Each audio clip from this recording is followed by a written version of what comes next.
Welcome back to Beneath the Surface, the dark side of crime. In today's case, we dive deep into the mysterious disappearance of Jerry Wilkins. One moment, he was living his seemingly ordinary life, and then, without warning, he vanished. A man who had everything to live for, gone in the blink of an eye. Was it voluntary, or was there something darker at play? Stay with us to uncover the chilling truth behind his disappearance. The vanishing of Jerry Wilkins. Briarwood was a town where nothing ever seemed out of the ordinary. Quiet streets, well-kept homes, and families that had lived there for generations. Jerry Wilkins was a fixture of the town, a dependable accountant, a loving father, and a husband who seemed to embody the town's tranquility. His life, by all appearances, was as unremarkable as the town itself, steady, uneventful, and peaceful. But on one ordinary night, everything changed. Jerry Wilkins, a man who had always been there when needed, suddenly vanished, without a trace. No notes, no phone calls, no warning. Lisa Wilkins, Jerry's wife, walked into their home after a phone call with her sister to find an empty house. At first, she assumed he was in the backyard or out for a walk. But then, as she checked his study, his car, and the yard, panic began to settle in. There was no sign of Jerry anywhere. His phone sat plugged into the charger in his study, his wallet left behind on the kitchen counter, his car parked outside. Yet Jerry himself was missing. No evidence pointed to foul play, but there was no explanation for his sudden disappearance either. Lisa's heart raced as she called the police, and soon the entire town would find out that Jerry Wilkins had vanished without a trace, leaving behind only unanswered questions. Chapter 1. A Family Man. But was he really? Jerry had always been a family man. He and Lisa had been married for nearly 2 decades, raising their 2 children, Emma and Noah, in the small house on Birchwood Lane. Jerry worked as an accountant, a job that required him to sit in front of a desk, analyzing numbers all day. He wasn't flashy, but he was steady, someone you could rely on. Yet, as Lisa sat with the police, recalling the events of the past few months, she began to remember things that had once seemed insignificant but now felt ominous. There were small changes in Jerry's behavior. He had been more distant, often lost in thought, staring at his computer screen for hours, never explaining what he was working on. When Lisa asked him about it, he'd brush her off with a simple, "It's nothing," or "Just some old work stuff." But there was more. Jerry had started waking up at odd hours of the night, sneaking into the study when Lisa was asleep. She never questioned it at first, thinking it was just stress from work or life, but now, with the pieces of the puzzle scattered in front of her, she wondered if Jerry was hiding something. As the police delved deeper into Jerry's life, they uncovered his obsession with financial records. Not recent records, but old ones, transactions from years ago. Why had Jerry been going through these? What was he looking for? And why had he become so fixated on these documents? Lisa couldn't help but feel like there was a side to Jerry she hadn't known, a side he had kept hidden for reasons she couldn't yet understand. Chapter 2. The Night. Jerry disappeared. It was an evening that started like any other. The Wilkins family had dinner together. Chicken casserole, one of their favorite meals. Afterward, Jerry retreated to his study, just as he did most evenings. Lisa cleaned up the kitchen and then made a phone call to her sister. It wasn't until after the phone call ended that Lisa noticed Jerry was gone. The study door, which was usually slightly open, was locked. A feeling of unease crept over her. She knocked. No response. She called his name, but only the sound of her own voice returned. Lisa checked the rest of the house, calling out for him as she went. No sign of him, not even a trace of movement. The house, usually so filled with life, now felt eerily still. Lisa went outside, her heart thudding in her chest. Jerry's car was parked in the driveway, as if he had just stepped out for a moment. His phone, still plugged into the charger in his study, felt like the only thing left that connected her to him. But where had he gone? Why hadn't he said anything? Why had he left everything behind? When the police arrived, they found no signs of a struggle, no forced entry, no ransom notes, just an empty house, his belongings scattered about, and a family left to piece together the mystery of where Jerry had gone. Lisa's gut told her that something wasn't right. Jerry had never just walked away. Something had happened. But what? Chapter 3. The mysterious phone call wasn't just the fact that Jerry was missing that troubled Lisa. It was the phone call. Lisa remembered it as clear as day. A few days before Jerry disappeared, he had taken a call from a blocked number. Jerry had seemed fine when he answered, but something shifted during the conversation. He became agitated. His voice grew quieter, and he began pacing around the kitchen, muttering under his breath.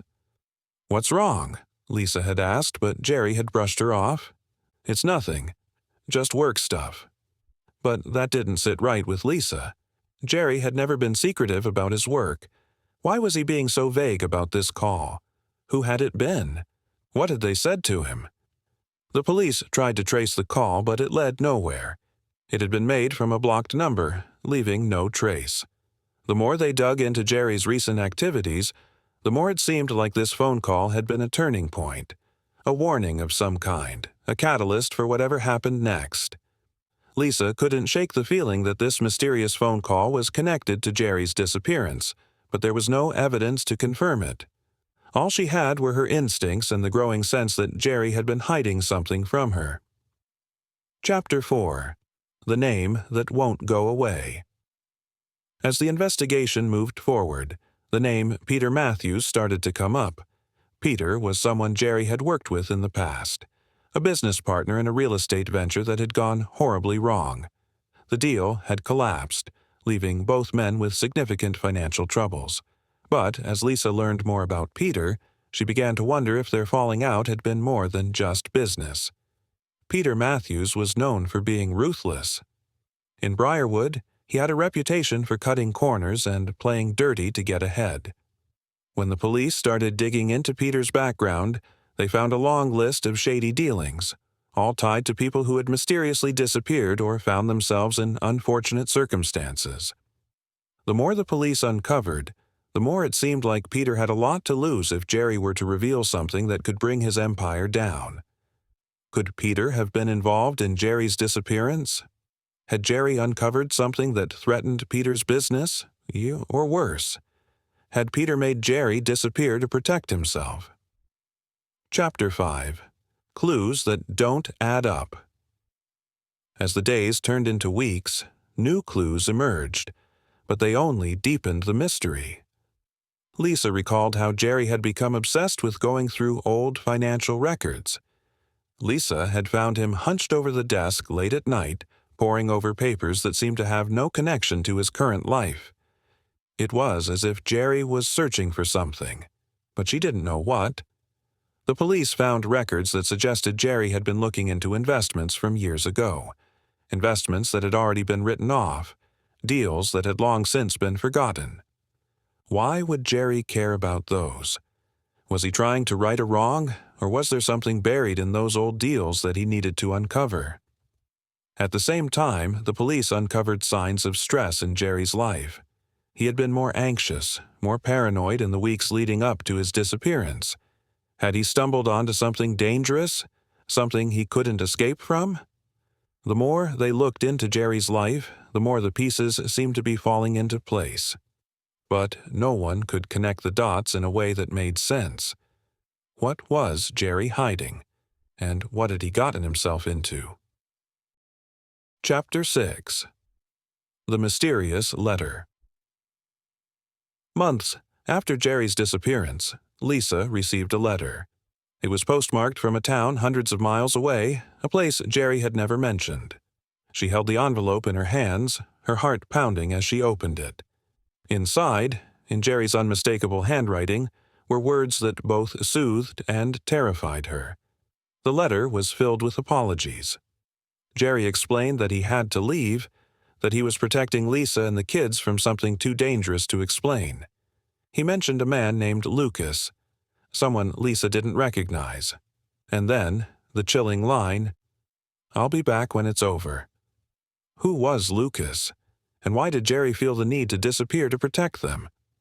The letter didn't answer any of the questions Lisa had. It only raised more. If Jerry was alive, why hadn't he contacted her? Why had he left her in the dark about what was really going on? Lisa began to wonder if Jerry's disappearance wasn't just a random event, but part of a much larger, more dangerous plan. Chapter 7. Daniel Cooper and the strange behavior. Lisa didn't think much of her neighbor Daniel Cooper at first. He had always been friendly, even offering to help Jerry with small repairs around the house. But as the investigation continued, the police began to look into Daniel more closely. It wasn't long before they discovered Daniel had been one of the last people to see Jerry. And his behavior after Jerry disappeared was odd. He avoided the police, grew defensive when asked about Jerry, and even seemed nervous when speaking about the night Jerry had vanished. Then a neighbor came forward with troubling information.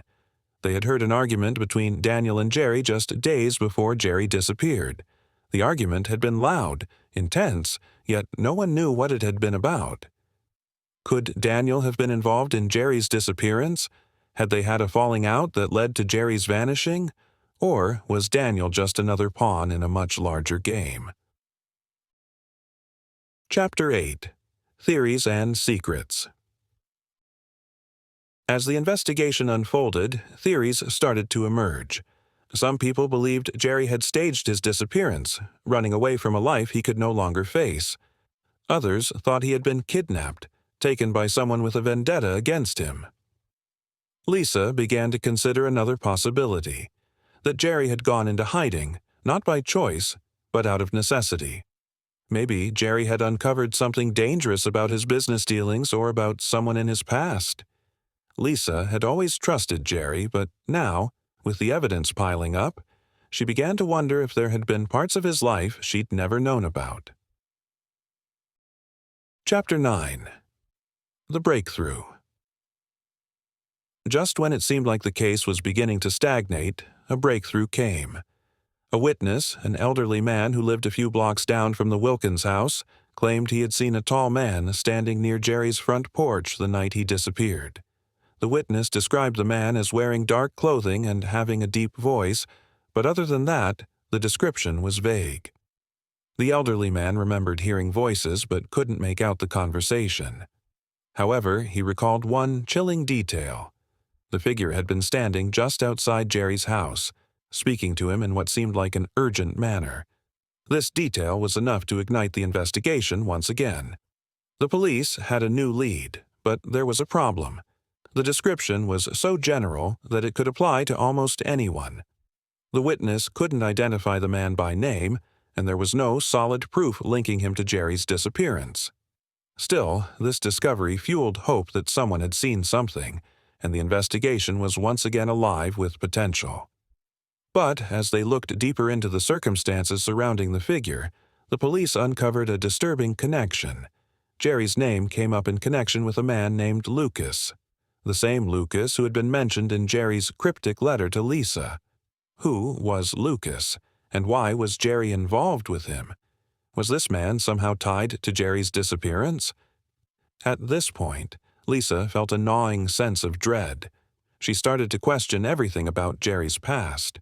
Who had he been talking to behind closed doors? What did he really know? And why had Jerry felt the need to disappear from his family's life? Chapter 10. The Turning Point. The turning point in the investigation came when the police unearthed financial records that tied Jerry even more closely to Peter Matthews. Jerry and Peter had been involved in a high-stakes real estate venture years ago, one that had collapsed. The deal had gone bad, leaving both men with financial losses. But as the investigation into Peter Matthews grew more intense, the police found out that there was more to this partnership than anyone had realized. Peter Matthews was a businessman with a dark reputation. He had made his fortune by manipulating others, taking risks that others wouldn't dare.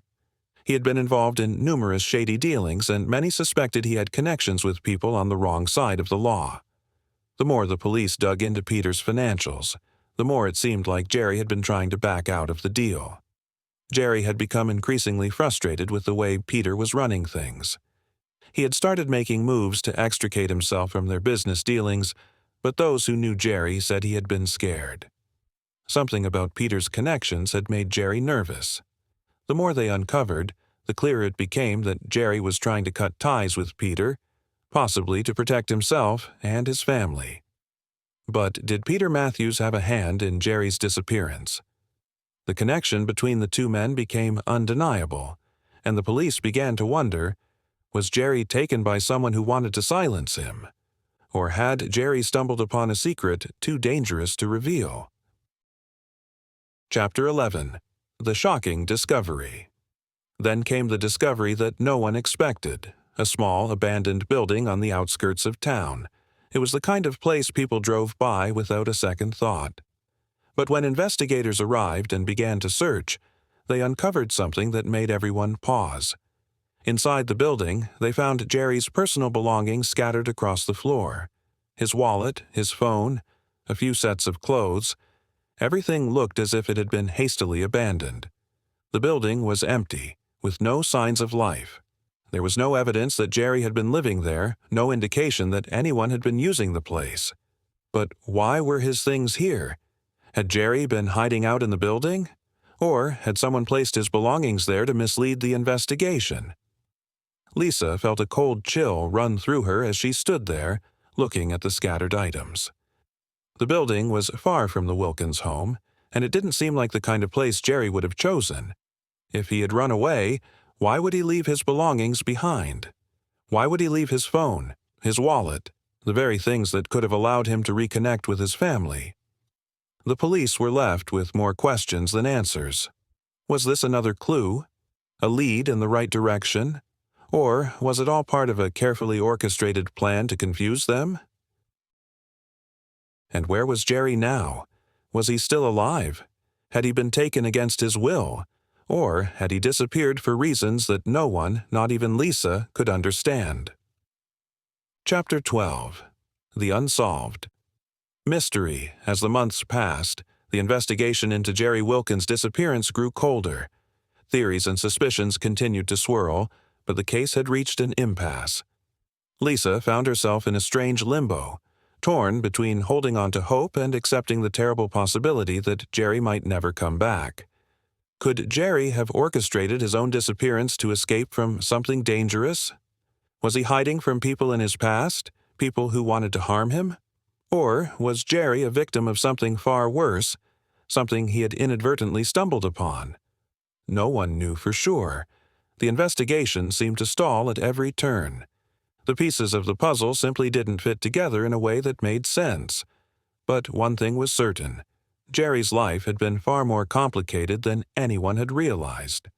The last clue, the most chilling of all, came in the form of Lucas. The mysterious man who had been mentioned in Jerry's letter. Who was he? What role did he play in Jerry's life, and why had Jerry disappeared to protect his family from him? The connection between Lucas and Jerry's disappearance was never fully uncovered, leaving Lisa and the police with more questions than they could ever answer. Was Jerry dead? Had he chosen to run away, leaving everything behind to protect those he loved? Or had someone taken him, silencing him before he could reveal what he knew? And so, Jerry Wilkins' disappearance remains unsolved. The case lingers, haunting those who knew him, as the search for answers continues. The truth may never come to light, but one thing is clear. The man who was once so familiar, so ordinary, had a life that was far more complex and dangerous than anyone could have ever imagined. And that's where the story of Jerry Wilkins leaves us. Was it an escape from his past? A crime gone wrong? Or something much more sinister? What do you think happened to him? Drop your thoughts in the comments below, and don't forget to check out our next deep dive into another chilling case. Thanks for watching Beneath the Surface, the Dark Side of Crime.